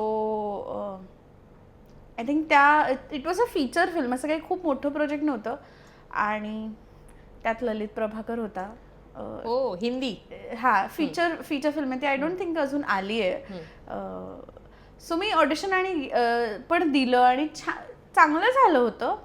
बट मला आतून तो कॉन्फिडन्स नव्हता की मी तितकं चांगलं केलंय की मी सिलेक्ट होईन त्या प्रोजेक्टमध्ये. सो नंतर मी पाहिलं की ऑफकोर्स माझं झालं नाही त्यात, आणि मग मी हे सुद्धा पाहिलं की त्यांचे पोस्ट बघितले मी. सो बेसिकली मी जेव्हा ते पोस्ट बघितले तेव्हा कळलं की अरे यार, त्यात ललित प्रभाकर होता, जरा अजून चांगलं द्यायला पाहिजे होतं ऑडिशन. बट सो हा, तेव्हा मला जरा थोडंसं मला वाईट वाटलं तेव्हा, कारण ना ते कॅरेक्टर एकदम डिफरंट होतं. बिहारी कॅरेक्टर होतं ते, असं UP बिहार स्टाईलचं कुठलं तरी कॅरेक्टर होतं. सो मला असं झालं की अरे, आपल्याकडे खूप चांगली संधी होती काहीतरी वेगळं करण्याची, आणि मी नाही फार तितक्या चांगल्यापणे ते प्रिपेअर करू शकले. सो आय थिंक तेव्हा थोडंसं वाईट वाटलं. आणि असे 2-3 ॲक्च्युली ना फिल्म्स आहेत प्रॉपर बॉलिवूडचे, जसं आता एक त्या फिल्मचं नाव काय होतं, उजडा चमन, बाला टाइप्स एक फिल्म आली होती. आयुष्मान खुरानाची नाही, आयुष्मान खुरानाची नाही, एक फिल्म होती त्यात पण मी शॉर्टलिस्ट आणि झाले, आणि सगळं झाल्यानंतर ते म्हणाले की नाही, तुम्ही खूप लहान दिसता त्या कॅरेक्टरसाठी. कोण होता ऍक्टर त्याच्यात मोठा? सो मला त्या सोनू की टिटू की वाला वाला जो कार्तिक आर्यन नाही, दुसरा उजडा चमन का असंच काहीतरी आहे त्या त्यातला हिरो का? सोनू की टिटू? हा, त्यातला हिरो हे आहे, थोडंसं कन्फ्युजन. सो आय थिंक ते कॅरेक्टर नंतर आय थिंक मानवी गागरो का निधी सिंगने केलं, मला आठवत नाही. One of the two is a part of that, काय म्हणतो. सो तेव्हा त्यांनी मला सांगितलं की तू लहान दिसतेस, किंवा आता पण त्यानंतर असे 2-3 फिल्म्स, आता मी गेल्या 2-3 वर्षांनी 2-3 फिल्म्ससाठी खूप चांगलं काय म्हणतो, खूप छान ऑडिशन्स दिले, आणि it did not happen for me, and they are like A class Bollywood films आहेत. आता मी नाव नाही घेऊ शकत कारण ते अजून आले नाही आहेत, बट ऑफकोर्स मला खूप वाईट वाटलं, because these are very unexpected projects आहेत हे, की आपल्याला ह्या प्रोजेक्टसाठी कन्सिडर पण करतायत, किंवा आपलं नाव अशा मोठ्या सर्कलमध्ये फिरतंय. हेच in itself is. So मी अगेन ना, I look at the brighter side, की चल ठीक आहे, ॲटलिस्ट मला विचारलं ना, मी शॉर्टलिस्ट तरी झाले ना, मी त्या शेवटच्या 3 किंवा शेवटच्या 2 पर्यंत तरी मी पोचले. यावेळी नाही झालं, नेक्स्ट प्रोजेक्टला नक्की बोलवतील मला. हे तू समजवते हे मी स्वतःचं, बिकॉज नाहीतर मी खचून जाईन, आणि मग मला पुढे जाण्यासाठी काही मोटिवेशन नाही मिळणार. सो मी माझं मोटिवेशन मी स्वतः शोधते ह्या सगळ्या गोष्टींमध्ये सुद्धा. बरं, अजून थोडं मागे जाऊ. ये रिश्ता क्या कहलाता है मध्ये मी ती मालिका पाहायची, आणि तेव्हा अक्षया नाईक आणि हे असं ते काय एवढं हे नव्हतं, म्हणजे ते आपण स्टोरी म्हणून त्या वेळेला ना, स्टोरी म्हणून त्या मालिकांमध्ये माणसं गुंतून जायची, आणि मग ते चेहरे आपले वाटायचे. ते चेहरे मग स्टार अशा ह्याने नाही, तर त्या कॅरेक्टरने तुम्हाला ओळखलं जायचं. सो हिना खानला बरोबर तुझे बरेचसे हे आहेत, भूमिका आहेत, त्या सीन्स आहेत तुझ्या. आणि मला एक तर हिना खान विषयी, कारण आत्ता आम्ही तिला समोरून जेव्हा पाहतो तेव्हा ती ज्या पद्धतीनं कॅन्सरशी फाईट देते, आणि ज्या पद्धतीनं तिनं स्वतःला हे केलं, स्टँड केलंय, आणि तू तिला प्रत्यक्ष पाहिलंयस, तिच्याबरोबर काम केलंयस, माणूस म्हणून एक वेगळं तुला अनुभव घेतला असशील, तर काय सांगशील त्यावेळेचे ये रिश्ता क्या कहलाता याचे अनुभव? सो मी जेव्हा गेले ना, तेव्हा शो साधारण 6व्या का 7व्या वर्षात एंटर झालेलं होतं, आणि आपल्या इंडस्ट्रीचं एक बेसिक फंक्शनिंग आहे की जेव्हा एखादी ॲक्ट्रेस तिची मतं मांडते, इररिस्पेक्टिव्ह किती रिझनेबल आहे अनरिझनेबल आहेत, तिचे टँट्रम्स आहेत, हेच लेबल केलं जातं. आणि आय थिंक तिच्या बाबतीत तेव्हा सुद्धा तेच होतं की अरे किती डिमांडिंग आहे, किती आहे. पण माझं म्हणणं आहे, त्या बाईने तितकी वर्ष एखाद्या शोला 6 आणि 7 वर्ष देणं हे खाऊचं काम नाही आहे. सो जर ती व्यक्ती काही गोष्टी डिमांड करते तर तो तिचा हक्क आहे, कारण तिने तेवढं सस्टेन केलं आहे. सगळे म्हणायचे की म्हणजे तिथे बोलणं व्हायचंच की अरे ही 12 वाजता येते आणि मग 9 वाजता जाते. एखादी व्यक्ती जी लीड आहे ती शोच्या 7व्या वर्षी सुद्धा 9 तास देते इज अ लॉट. आणि बरेच सिनियर ॲक्टर्स तेवढे सुद्धा तास देत नाहीत.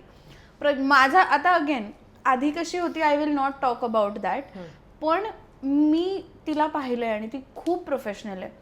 ती 12 वाजता शार्प येणार, ती अर्ध्या तासात तिचा मेकअप, हेअर आणि विथ लाईन्स सगळं लर्न करून ती सेटवर असायची. की ती एकदम प्रोफेशनली तिचं ती पण असायचे, तिचे टर्म्स अँड कंडिशन्स खूप होते, पण तुम्ही ते टर्म्स अँड कंडिशन्स तुम्ही का अग्री केलेत? मग if you have agreed to her terms and conditions, मग नंतर नका तिच्या मागे तिला काही बोलू. ही गोष्ट झाली एक. आणि बिकॉज तुम्ही तिचे टर्म्स अँड कंडिशन्स अग्री केले आहेत, ती पण तितक्या प्रोफेशनली तुमच्याशी वागते.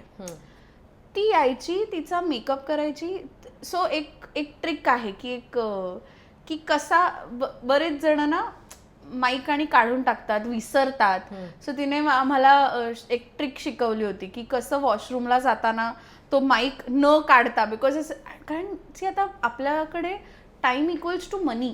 बरोबर. की तुम्ही सेटवर आलात आणि मग आठवलं अरे मी वॉशरूमला गेले, मी माझा माईकच काढून गेले, मग परत जा माईक लावा, परत या, ह्याच्यात बराच वेळ जातो. सो असे छोट्या छोट्या गोष्टी तिने आम्हाला शिकवल्या होत्या. आणि खूप अशी काय म्हणतो खुशमिजाज होती ती, आणि व्हेरी प्रोफेशनल. म्हणजे प्रोफेशनलिझम मी तिच्याकडून बरंच शिकले. अगेन थोडे, आणि मी खूप लहान होते तेव्हा, I was just 20 years old.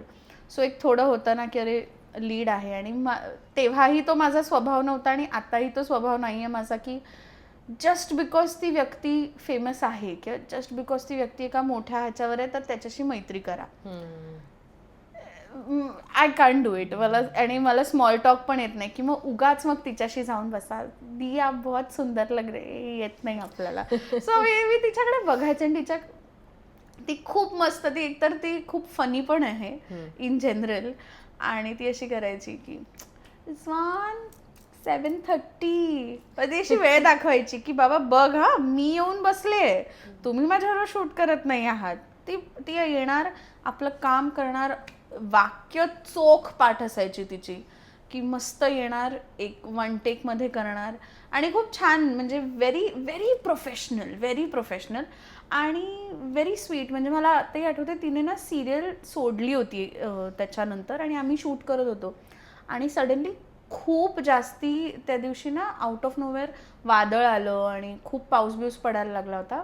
So तेव्हा तिने फोन केला होता एका आमच्याच को ॲक्ट्रेसेसपैकी एकीला, आणि तिने फोन करून सांगितलं की जर कोणालाही ॲक्टर्सपैकी म्हणा किंवा क्रूपैकी म्हणा वाटलं की घर लांब पडतंय किंवा कुठे जायला जागा नाही आहे, मला सांगा, तुम्ही माझ्या घरी येऊ शकता.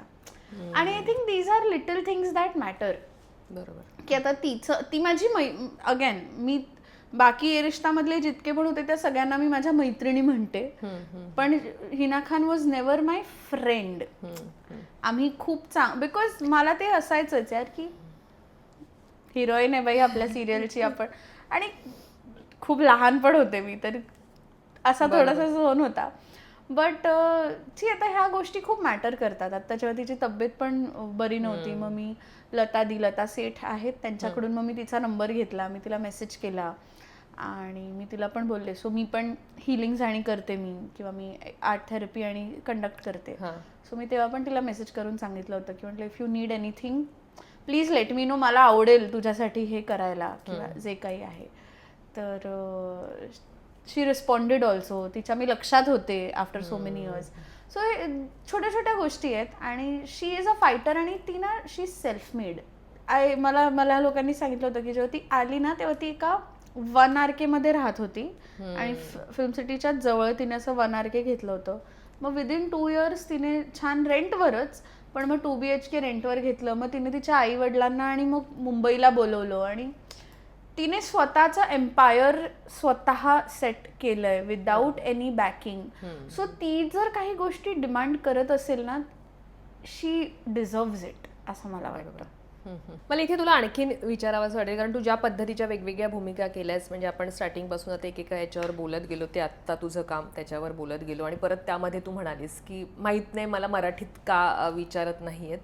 पण एक आपली एक हे असते ना हिरोईन, आणि तू त्याच्यात स्पष्ट केलंस की मला काही लीडच करायचं असं नाही, पण अजूनही तुला असं नाही वाटत की आपल्याकडे हिरोईन म्हटलं की बऱ्याचदा सुंदर, मग बारीक, मग अशाच वर्णाची आणि अशीच हवी, ह्या ज्या सौंदर्याच्या काही व्याख्या करून ठेवल्यात त्या आपण म्हणतो की बदलल्यात, पण अजूनही वाटतं की त्या नाही बदलल्यात. कधी कधी तर ना मुलींना घरातही त्या सगळ्या ह्यांना तोंड द्यावं लागतं. घरातूनही टीका टिप्पणी होत असते मुलींच्या दिसण्यावर, त्यांच्या बॉडी काय फिट टू फिटच राहत नाहीस, हे काय लग्नानंतर तुझं बायकांना बोललं जातं, हे काय तू सुटली आधी कशी होतीस असं. त्याच्यात इथे ना मला रितेश देशमुखचं तू माहिती नाही तुझ्या कानावर आलंय की नाही, की त्याने ते एक छान म्हटलेलं की ती काल जशी होती तशी ती आज नसणार आहे, त्यामुळे तिला तू आहे तसं ऍक्सेप्ट करायचंस, कारण तूही काल जसा होतास तसा आज नाहीयेस. सो असं एक ते वाक्य आहे आणि त्याच्यावर तुला मला तुझे काय एक्झॅक्टली विचार आहेत?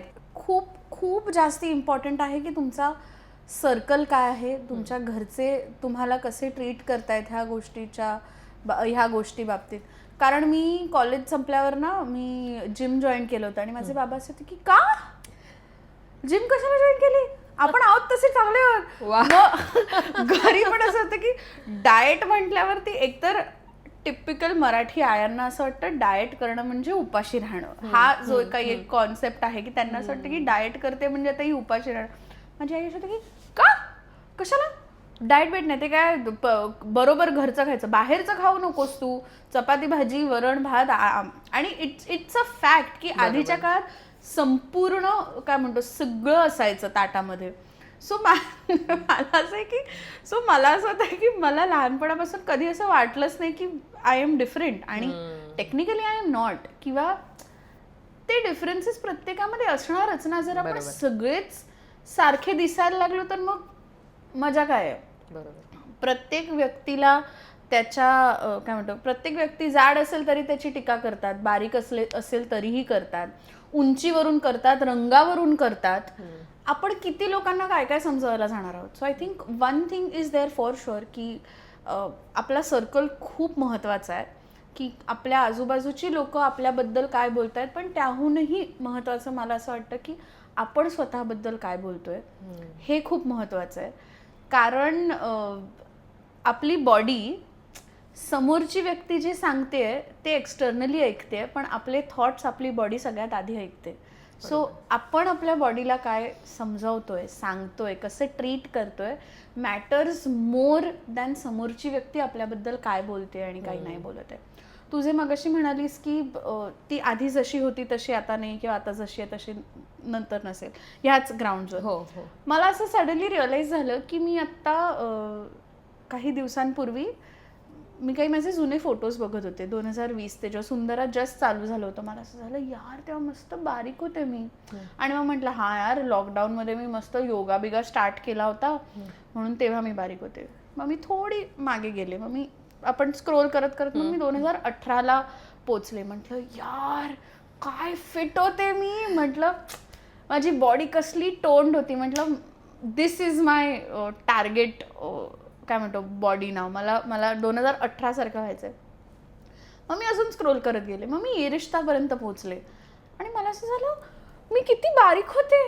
मला स्वतःलाच असं झालं की यार, आणि मग मला थॉट आला पण 2014मध्ये पण जेव्हा मी काम सुरू केलं मला काम मिळालं ॲज अ चबी गर्ल. 15मध्ये पण मला म्हणूनच कास्ट केलं होतं कारण मी जाड होते.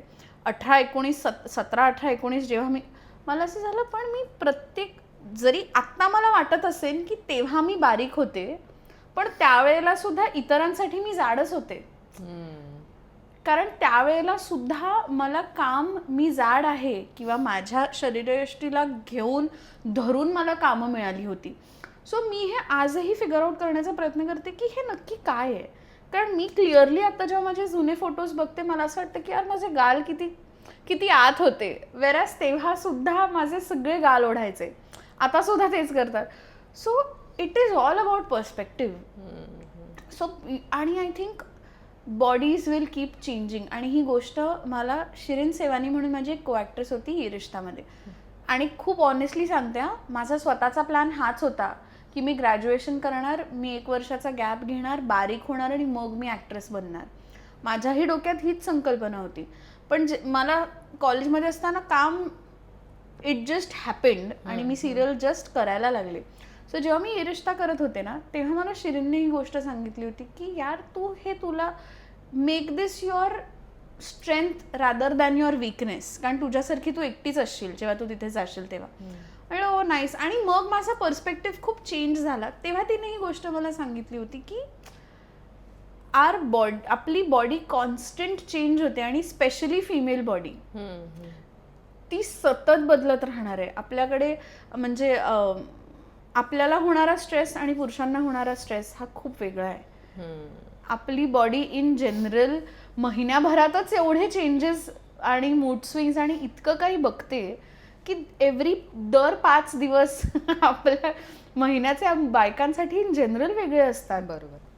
So how do I expect की मी आत्ता जाड आहे नंतर बारीक असेन.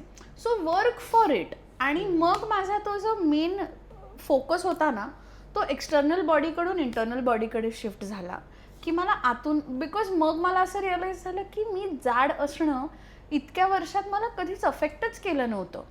कारण मी लहानपणीपासून मी डान्स करायचे आणि मला डान्स करताना कधीच माझं वजन माझ्या डान्सच्या आड आलं नाही. मग माझं असं होतं, मग what is it that I am fighting. It is, जर ते फक्त त्या लुकबद्दल असेल, नो डाऊट जर मी बारीक झाले तर आजही मला अजून आणि वेगवेगळ्या प्रकारची कामं मिळतील, बरोबर, no doubt. But it's not की आता ज्यात मी आहे त्यात मला नाही मिळत आहे. सो कितीही आपल्याकडे म्हणाले की सुंदरतेची व्याख्या सुंदराने कितीही बदलली असेल, एक पर्स्पेक्टिव्ह दिलाय लोकांना, नो डाऊट. पण आपल्या इंडस्ट्रीमध्ये कामं अजूनही नाही. म्हणजे मग ती she has to be an underdog to come out as a hero. मग बरं, तू हिलिंग वगैरे करतेस असं तू म्हणालीस, तू व्हायब्रेशन्सवर किती ट्रस्ट ठेवतेस की ज्या वाईब्स असतात त्याच्यावर सांगशील, आणि देवावर? खूप मला एनर्जीज व्हायब्रेशन्स खूप जास्ती मी बिलीव्ह करते. आणि देवावर तर ऑफकोर्स येस, माझा खूप विश्वास आहे. आणि मला माहिती आहे की I am God's favourite child किंवा आय एम गॉड्स चाइल्ड असं म्हणायला काहीच हरकत नाही. की मला माहिती आहे की वरती तो बसलाय आणि तो माझी काळजी घेतोय आणि मी कुठल्याही संकटात असेल की तो मला त्याच्यातून बाहेर काढेल, हा ट्रस्ट आहे माझा. आणि दुसरी गोष्ट की मी हक्काने मागते त्याच्याकडे आणि त्याला द्यावं लागतं मला. आणि मी माझंही खूप प्रेम आहे त्याच्यावर आणि म्हणून तो काय म्हणतो त्याचा कृपा आशीर्वाद त्याचा नेहमी माझ्यावर असते. हिलिंगचा स्वतःला किती फायदा होतो? जेव्हा तू इतरांसाठी करतेस तेव्हा स्वतःवर पण एक परिणाम होत असतात, आपण स्वतःला खूप पॉझिटिव्ह ठेवत असतो. सो मुळात मी हिलिंग शिकले कारण एक मधला स्लॅक पिरियड होता आणि बऱ्याच गोष्टी सुरू होत्या तेव्हा सुद्धा, की कामाचं वर खाली होतं, घरी थोडंसं काही इश्यूज होते, हेल्थ रिलेटेड, असं मल्टिपल गोष्टी. आणि I was like I am done, आता मला असं नाही राहायचं आहे. आणि म्हणून मी हिलिंग तेव्हा शिकले. आणि माझा पहिला प्रश्न हा होता की मी स्वतःसाठी हे करू शकते का. माझ्या डोक्यात ते कधीच नव्हतं की मला हिलर व्हायचं आहे आणि मला दुसऱ्यांसाठी काही म्हणजे माझं असं होतं की चॅरिटी बिगिन्स ॲट होम. जर मी खुश असले, जर मी स्वस्थ असले तर मी माझी एनर्जी दुसऱ्यांपर्यंत ती देऊ शकेन. म्हणून मी मुळात ते शिकले होते आणि मला डेफिनेटली येस त्याचा फायदा झाला आहे. आणि इट वॉज जस्ट की इन द प्रोसेस मी जिच्याकडून शिकले ती मला म्हणाली की अक्षया, आणि माझं चालू होतं की यार काहीच घडत नाही आहे कामाचं, मी जसं म्हणाले. तर तेव्हा ती मला म्हणाली की अरे but you are good at this, तू चांगलं करतेस, try making this as your passive income, एक साईड हसल तुझी सुरू राहते. आणि मला ना आवडतं, मला ग्रुप्समध्ये काम करायला आवडतात आणि ही गोष्ट मला जेन्युइनली आवडते करायला. सो मग मी काही लोकांना फॉरवर्ड केलं, म्हटलं की असं मी करते, यायला आवडेल का. समहाव ग्रुप्स आणि आले, मग मला क्लायंट्स मिळत गेले. आणि in the process I realise की कुठेतरी ना त्याच्यामुळे सुद्धा माझं ॲक्टिंगकडचं थोडंसं लक्ष काय म्हणतो साईडला गेलं, थोडं दुर्लक्ष झालं. कारण मी त्यात इतकी इन्व्हेस्ट झाले समोरच्या व्यक्तीमध्ये की मला इथे वेळ देता आला नाही. आणि सगळ्यात मोठी गंमत अशी झाली की मी एका फिल्मच्या स्क्रीनिंगसाठी म्हणून गेले आणि माझी एक जुनी डिरेक्टर होती, ती भेटली. ती मला म्हणते काय, मला असं कळलं की तू ॲक्टिंग सोडली आहे. म्हणलं नाही, म्हणलं असं काही नाही आहे. आणि देन इट हिट मी की आपल्याकडे गोष्टी खूप पटकन जातात, खूप पटकन चुकीच्या जातात, खूप पटकन लोक वेगळ्या पद्धतीने परसिव्ह करतात. आणि आजही लोकांना असं वाटतं ना की स्पिरिच्युअलिटी म्हणजे गोष्टींचा त्याग करणे, तर असं नाही आहे. संसारात सुख आहे, आपल्याला आपण कसं इतर गोष्टी मॅनेज करून आपण, ते म्हणतात ना वर्क इज वर्शिप. सो तुम्ही तुमचं काम नीट केलं तर ऑफकोर्स देव तुमच्यावर प्रसन्न होणारच आहे. सो मग मला असं रिअलाईज झालं की हां बाबा, आता आपलं मेन जो फोकस आहे तो लोकांपर्यंत पोहोचतच नाही आहे. म्हणून मग मी थोडं कमी केलं. आजही माझ्याकडे काही लोक आहेत जे घेतात हिलिंग्स, पण मी त्याच्याबद्दल फार सोशल मीडियावरती टाकत नाही. मला कॉल बिल झाले की आय ऑफकोर्स अटेंड, बिकॉज दुसरी गोष्ट काय नाही, it's a very big responsibility की लोक तुमच्याकडे येऊन त्यांचं डार्केस्ट डीपेस्ट काहीतरी सांगतायत, त्यांचा प्रॉब्लेम घेऊन येत आहेत तुमच्याकडे त्या आशेने की तुमच्याकडून काहीतरी त्यांना एक सोल्युशन मिळेल. So it's a big responsibility. So मला कधी कधी असंही होतं की व्हॉट इफ मला ती पूर्ण करता आली नाही तर. सो मी खूप आता यापुढे मी जेव्हाही करते, सो म्हणून ना मला ग्रुप सेशन्स आवडतात की एखादा दिवस घेतला, लोक आले, you spend a good time, छान मेडिटेशन केलं मला. आणि त्यावेळेला ना मग मी लिटरली असं की पे व्हॉट यू लाईक, की what ever you feel like, कारण ती एक एनर्जी एक्सचेंज होणं खूप गरजेचं आहे. सो मग माझं असं असतं की what ever you feel like giving, you can give. माझा स्टुडिओचा मी रेंट करते, स्पेसचे माझे काय म्हणतो माझे तेवढे पैसे निघाले पाहिजे and I am good with it. बाकी ऑल आय क्रेव फॉर इज गुड वाईब्स आणि इट मॅटर्स अ लॉट. कारण मी जितकं समोरच्यासाठी देते आहे, मला त्यांच्याकडून त्यांची पॉझिटिव्ह एनर्जी पण मला मिळते. आणि आय थिंक लोक तुमच्याबद्दल, when there is nothing bigger than blessings असं मला वाटतं. आणि ते जर तुम्हाला समोरच्या व्यक्तीकडून आलं ना तर you are good to go. माझी आई नेहमी म्हणते की कितीही काही झालं तरी चांगलं माणूस म्हणून तुम्हाला लक्षात ठेवणं सगळ्यात महत्त्वाचं आहे. मी कितीही मोठी ॲक्ट्रेस झाले इन फ्युचर, किती भरपूर मोठमोठे प्रोजेक्ट्स केले, जर माणूस म्हणून एकाही व्यक्तीने माझ्याबद्दल काहीतरी वाईट बोललं ना तर ते सगळं चांगलं केलेलं काम इट्स वेस्ट असं मला वाटतं. बरं, एक शेवटचा प्रश्न असा की एक रॅपिड फायर घेणार आहोत त्याच्या आधीचा. सगळ्यांना उत्सुकता असते, अभिनेत्री जेव्हा इंटरव्ह्यू द्यायला येतात किंवा अभिनेते, जर लग्न झालं नसेल तर लग्नाविषयी तुमची मतं काय आहेत? कारण पूर्वी होतं लग्न झालं की अभिनेत्रीचं करिअर संपतं. आत्ता तसं काहीच नाही. आता बऱ्याचदा अभिनेत्री उलट लग्नानंतर करिअर आणखीन वेगळ्या प्रकारे करू करतायत, आपण पाहतोय. इवन मराठी सुद्धा. मला तरी आता असं वाटू लागलंय की ती लग्नसंस्था फक्त 2 व्यक्तींची नसून ती 2 फॅमिलीजची असते. सो ते दोन्ही आणि ना इट इज नॉट की किती वर्कआउट झालंय, ते इंटेन्शन आणि ते विलिंगनेस ते वर्कआउट करण्यासाठी हे महत्त्वाचं आहे. माझं असं म्हणणं आहे की करावं लग्न, पण ना ते टिकवण्याची इच्छा असली पाहिजे प्रत्येकामध्ये.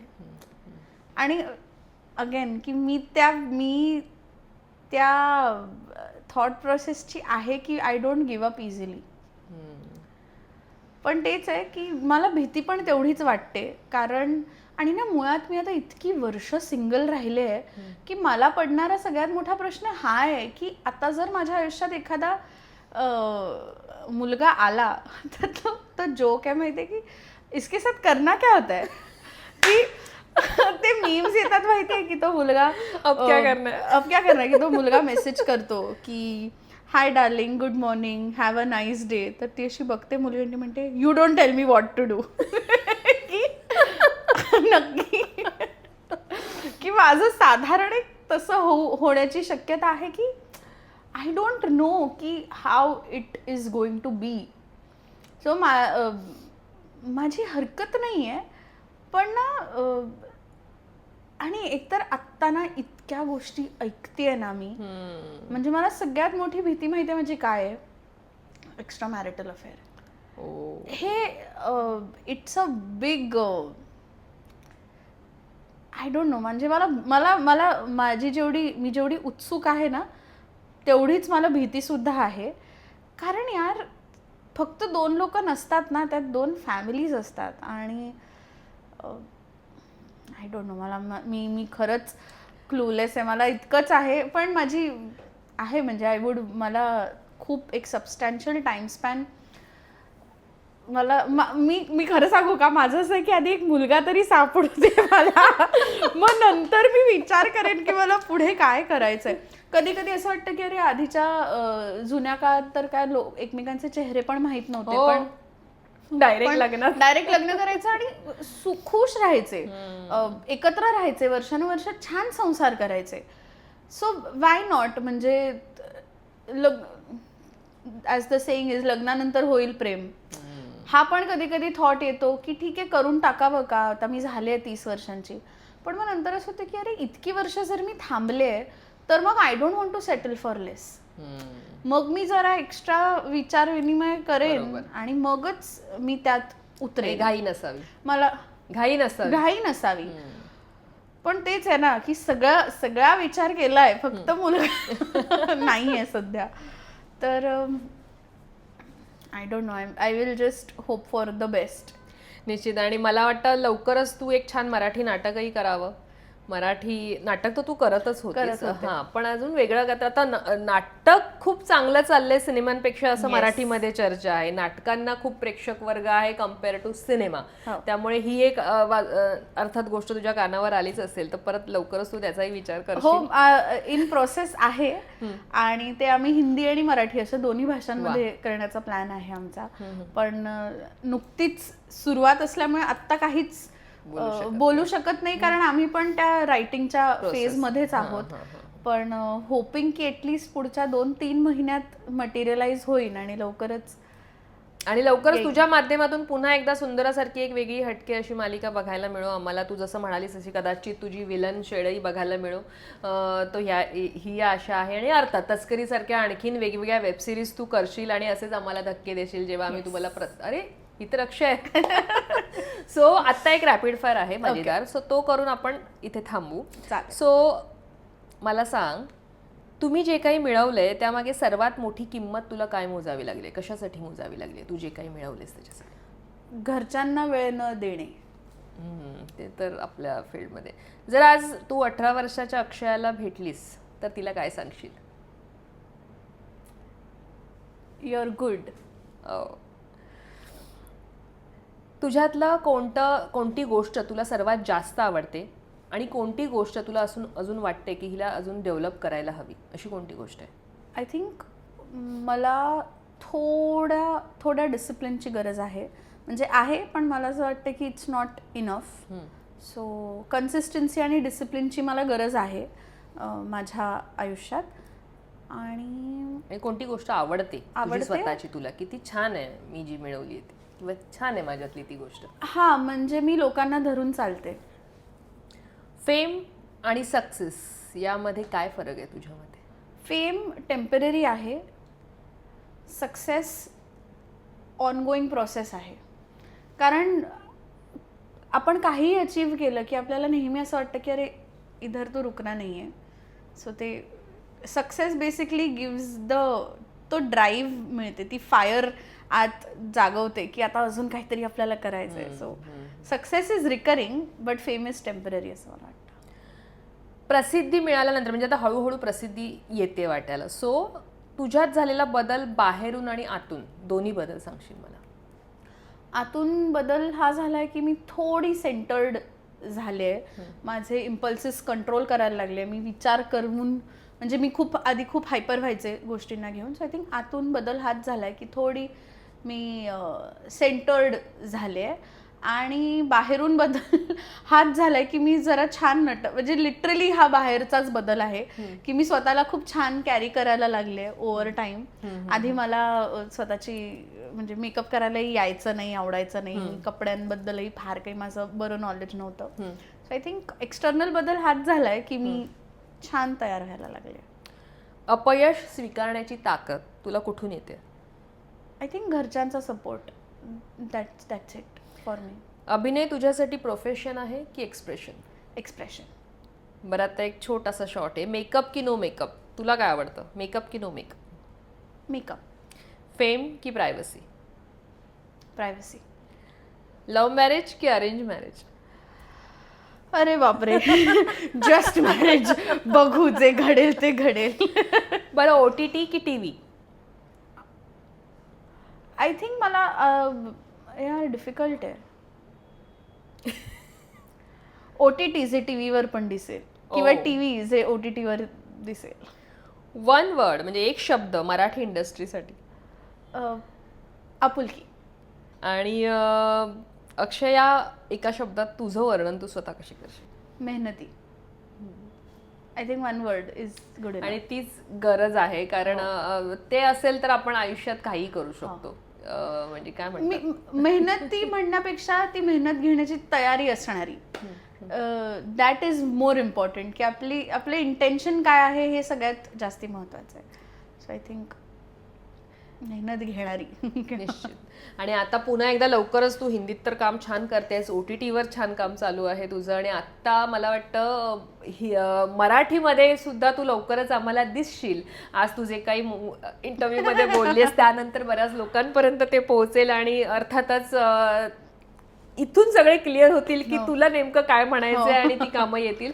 तर पुढच्या सगळ्या वाटचालीसाठी आमच्याकडनं, अभिजात मराठी फिल्मीकडनं खूप खूप शुभेच्छा. Thank you so much. मला बोलवलं आणि खूप छान गप्पा मारल्या. मला खूप मजा आली. थँक्यू. थँक्यू.